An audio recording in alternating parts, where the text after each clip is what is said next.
Le jardin des 1000 saisons. Un conte zen sur le bonheur intérieur. Dans les montagnes silencieuses où le vent chuchote d'anciennes vérités, existait un jardin qui fleurissait en toute saison. Ce n'était pas sa beauté qui attirait les pèlerins, mais la paix qu'il offrait à ceux qui savaient s'y asseoir sans rien attendre. On disait que les fleurs de ce lieu poussaient au rythme du cœur de celui qui les observait. Certains voyaient un désert de feuilles mortes, d'autres, une mer infinie de couleurs et de parfums. Mais le maître du jardin, un vieux moine nommé Rizen, répétait toujours : ce n'est pas le jardin qui change, c'est ton regard qui se transforme. Chaque pierre, chaque pétale, chaque souffle de vent semblait raconter une histoire.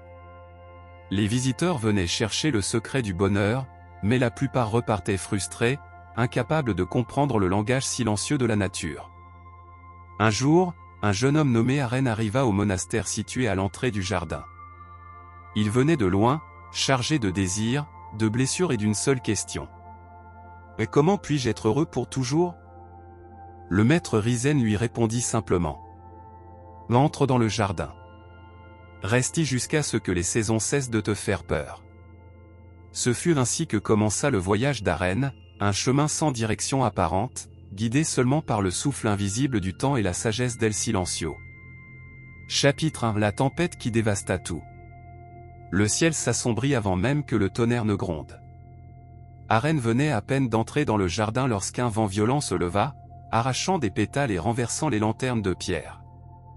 Il chercha à se protéger sous un grand cerisier, mais l'arbre, frappé par la foudre, s'enflamma brièvement avant de s'effondrer sur le sol humide. Tout son corps tremblait.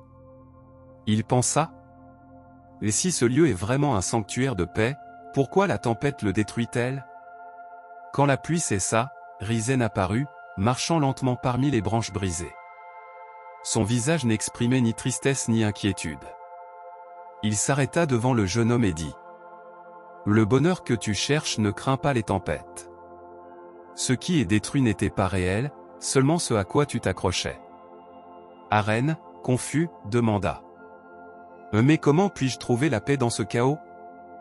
Le maître ramassa une poignée de boue, la laissa couler entre ses doigts, et répondit : regarde. Même la terre, lorsqu'elle est saturée de pluie, ne se plaint pas. Elle accueille tout, puis se transforme. Toi aussi, apprends à accueillir sans résister. Ces mots résonnèrent dans le cœur d'Aren comme un écho ancien.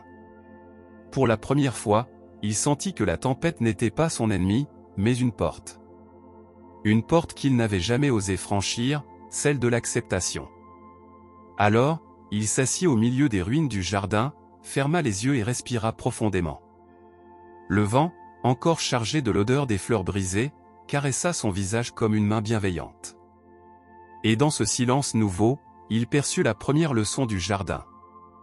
Le bonheur ne commence pas quand tout est parfait, mais quand tu cesses d'avoir peur de ce qui change. La tempête s'éloigna vers les collines, laissant derrière elle un paysage à moitié détruit, et un cœur à moitié ouvert. Chapitre 2 : La première pousse. Pendant des semaines, Aren resta au jardin, travaillant parmi les débris laissés par la tempête. Il n'y avait ni hâte ni désespoir dans ses gestes, seulement une attention douce et patiente. Chaque pierre déplacée, chaque brindille ramassée était un acte de présence. Parfois, il ne parvenait à dégager qu'un petit carré de terre. D'autres jours, la pluie transformait son travail en boue, effaçant ses efforts comme s'ils n'avaient jamais existé. Un vieil homme du village, connu pour son amertume, gravit la colline pour lui rendre visite. Il avait perdu sa famille dans un incendie des années auparavant et voyait depuis toujours le monde à travers le voile de la douleur. « Pourquoi persistes-tu ? demanda-t-il d'une voix rauque. « Tout est vain. La nature détruira ce que tu reconstruis. » Aren posa doucement son râteau et pointa du doigt un petit coin qu'il avait nettoyé. « Regarde ici, dit-il. » Entre les pierres brisées, un minuscule bourgeon vert s'était frayé un chemin vers la lumière. Il avait survécu à la tempête, ignorant que le jardin autour de lui avait été ravagé. Ce bourgeon ne sait pas que le jardin a été détruit, expliqua Aren. Il ne se souvient pas du passé et ne craint pas l'avenir. Il pousse simplement parce que c'est sa nature. Moi aussi, je cultive par nature, non par attente d'un résultat particulier. Le vieil homme observa le bourgeon longuement. Quelque chose dans son cœur se détendit pour la première fois depuis des années. Mais tu as perdu 20 ans de travail. Je n'ai rien perdu, répondit Arène avec un léger sourire. Chaque instant passé à prendre soin du jardin était complet en lui-même. La joie n'était pas dans le jardin achevé, mais dans le simple fait de cultiver. Cette joie, même une tempête ne peut me l'ôter. Touché par cette sagesse silencieuse, le vieil homme revint chaque semaine pour aider. À chaque pierre qu'il déplaçait, quelque chose en lui commençait à fleurir aussi. Le jardin, petit à petit, renaissait non seulement dans la terre, mais dans le cœur de ceux qui l'habitaient.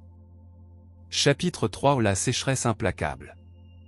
Une année s'écoula, et le jardin commença lentement à renaître. Ce n'était pas exactement comme avant, mais une nouvelle beauté émergeait de la terre, des fleurs et des jeunes pousses. Puis vint la sécheresse. Pendant des mois, pas une goutte de pluie ne tomba. Le ruisseau se tarit, les jeunes plantes flétrissaient, et le soleil implacable brûlait la terre avec une intensité cruelle. Les villageois vinrent à nouveau voir Arène, s'attendant cette fois à le trouver abattu. À leur grande surprise, ils le découvrirent arrosant patiemment les plantes avec de l'eau qu'il transportait dans des seaux depuis une source lointaine, chantonnant doucement pendant qu'il travaillait. « Maître, dit-on, c'est trop. Tu devrais abandonner.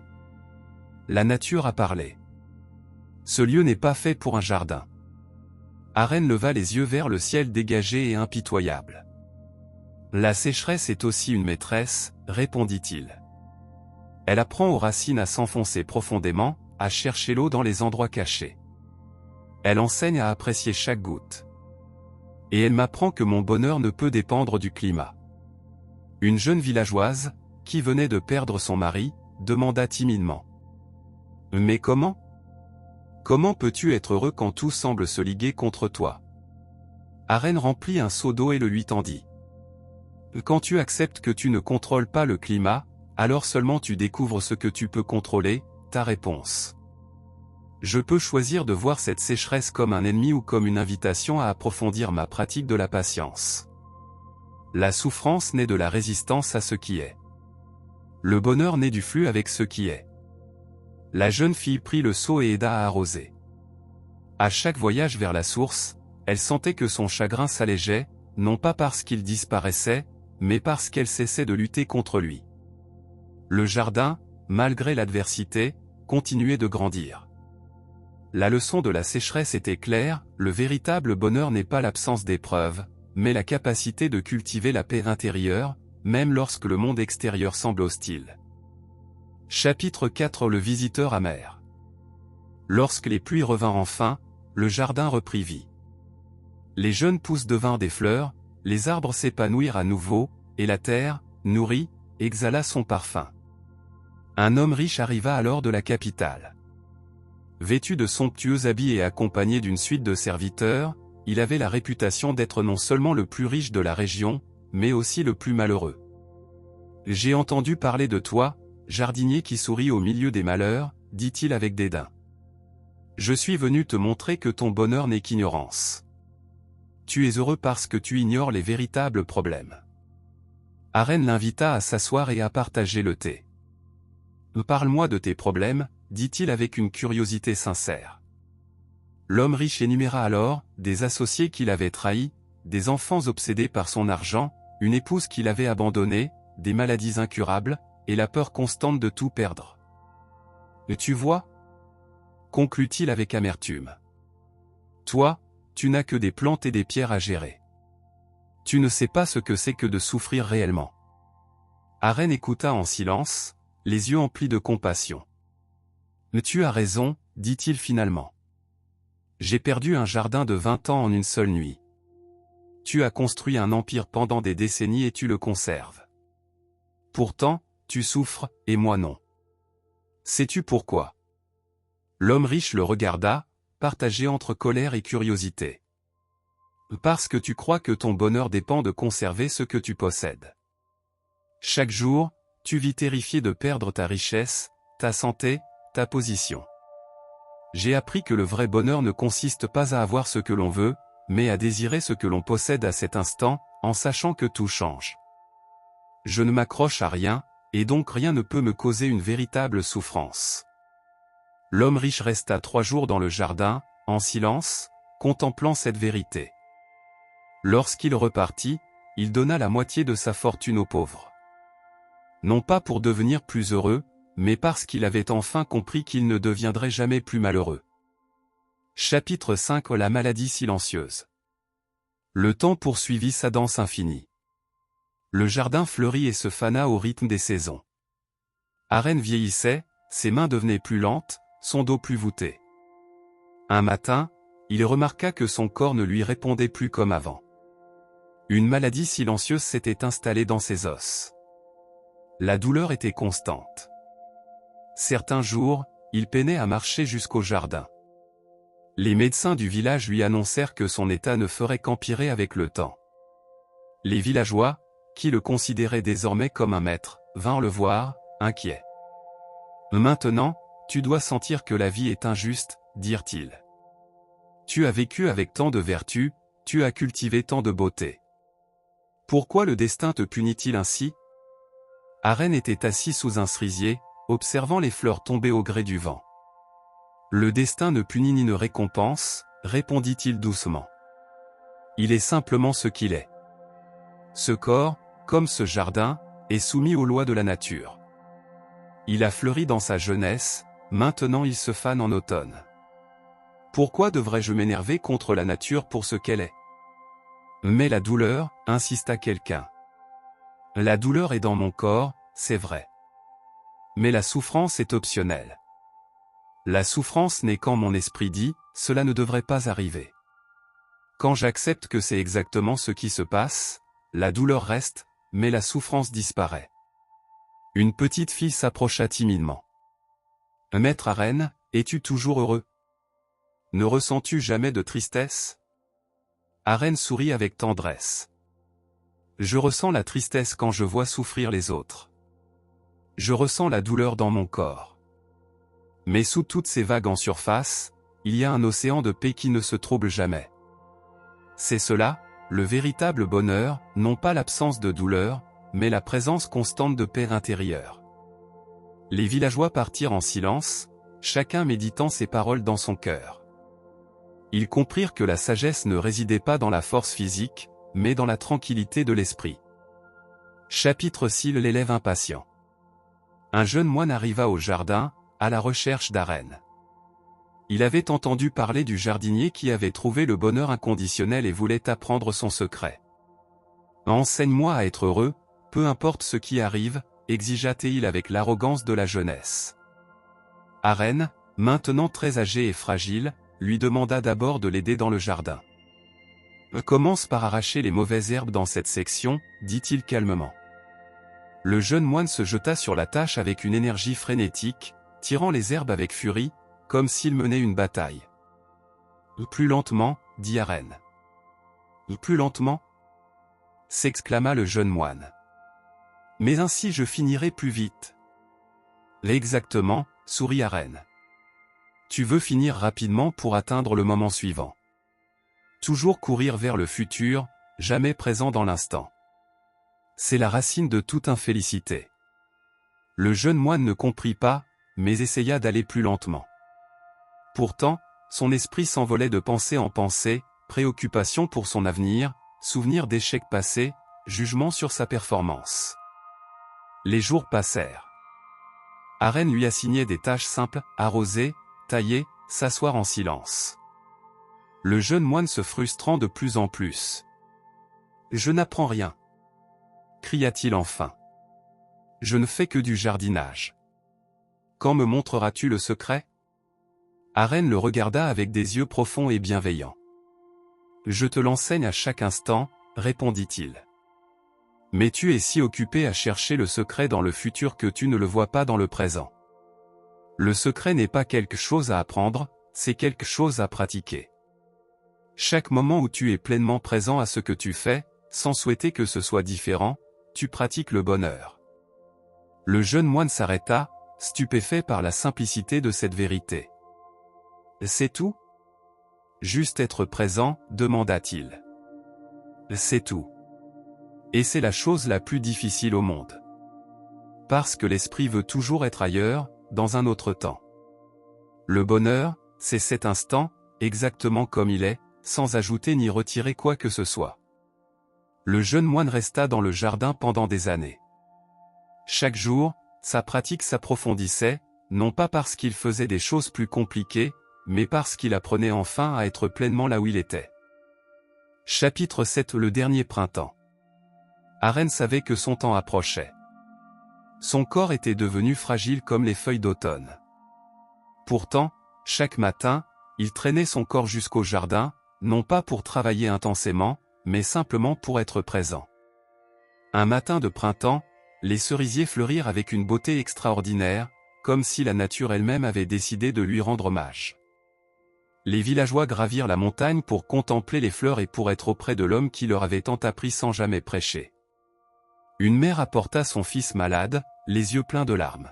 « Maître, mon fils est très malade. Les médecins disent qu'il peut mourir. Comment puis-je être heureuse quand je risque de perdre ce que j'aime le plus ?» Aren observa l'enfant avec une compassion infinie. Puis il montra un pétale de cerisier tombant lentement sur le sol. « Vois-tu ce pétale » dit-il. « Il est beau parce qu'il est éphémère.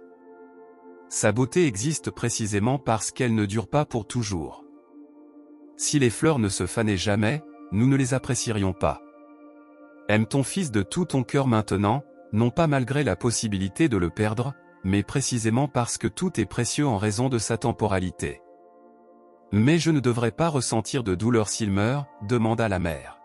« Tu ressentiras de la douleur, oui, dit Aren. C'est naturel. Mais même dans cette douleur, tu peux conserver la paix si tu te souviens qu'aimer, même brièvement, est le plus grand cadeau de l'existence. » La mère serra son fils dans ses bras et trouva dans cette étreinte une paix qu'elle n'avait jamais connue. Aren passa tout ce printemps sous les cerisiers, observant chaque pétale tomber avec une grâce parfaite. Il ne s'accrochait à aucun, ne souhaitait prolonger leur chute. Il appréciait simplement chaque instant de leur voyage vers le sol. Le bonheur, murmura-t-il pour lui-même, n'est pas un état permanent à atteindre. C'est la pratique constante de lâcher prise, d'accepter et d'être présent. C'est l'art d'aimer la vie exactement telle qu'elle est. Chapitre 8. Le jardin éternel. Lorsqu'Aren sentit que son dernier souffle approchait, il demanda à être conduit au centre du jardin. Là, entouré des plantes qu'il avait chéries, des arbres qu'il avait vus croître, se faner et renaître, il s'assit pour la dernière fois. Tout le village s'était rassemblé autour de lui. Il avait transformé non seulement un morceau de terre, mais aussi le cœur d'innombrables personnes. « Maître, dit le vieil homme qui avait été amer jadis, tu vas nous quitter. Comment pourrons-nous être heureux sans ta guidance ?»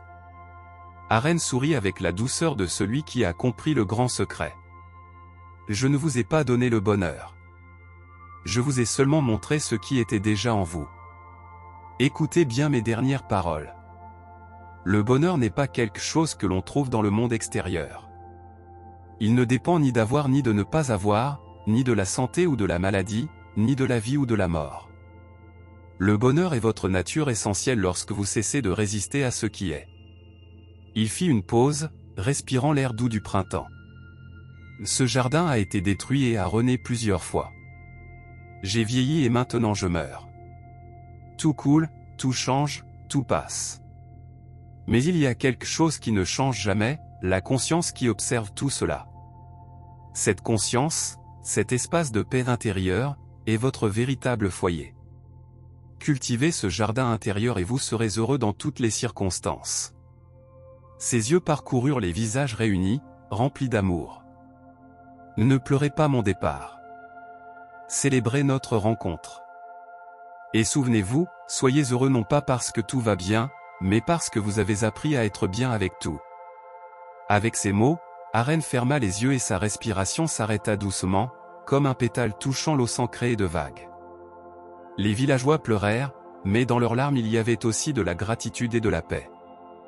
Ils avaient perdu leur maître, mais avaient gagné son enseignement. Ils plantèrent un arbre à l'endroit où il était mort. Chaque printemps, lorsque cet arbre fleurissait, les gens venaient s'asseoir sous ses branches, pratiquer la présence et cultiver leur jardin intérieur. Ainsi, bien qu'Aren soit parti, son véritable enseignement demeurait. Le bonheur n'est pas un lieu que l'on atteint, mais la façon dont on marche sur le chemin. Il n'est pas l'absence de tempête, mais la paix au milieu d'elle. Il n'est pas de s'accrocher à ce qui est beau, mais d'apprécier la beauté en tout, même dans la chute des feuilles. Le jardin poursuivit son cycle éternel de naissance et de mort, de floraison et de dépérissement, de beauté et de destruction. Et à chaque saison, à chaque changement, l'enseignement d'Aren résonnait. Soyez heureux dans toutes les situations, car le véritable bonheur est votre nature essentielle lorsque vous cessez de le chercher à l'extérieur de vous. Épilogue: l'héritage du jardin. Le jeune moine, autrefois impatient, devint le nouveau gardien du jardin. Chaque matin, avant de commencer son travail, il s'asseyait près de l'arbre d'Aren et demandait: suis-je pleinement présent à cet instant? Dans cet acte simple de question et de présence, le jardin continuait de fleurir, non seulement dans la terre, mais dans le cœur de tous ceux qui le visitaient. Car, au final, nous sommes tous jardiniers de notre propre cœur. Et la seule question qui compte vraiment est: que cultives-tu en ce moment précis? Fin. Entre semer et récolter, entre la tempête et le soleil, entre la vie et la mort, il existe un jardin qui ne périra jamais, le jardin de la paix intérieure. Cultivez-le à chaque respiration, arrosez-le avec chaque moment présent, et fleurira un bonheur qu'aucune circonstance ne pourra flétrir.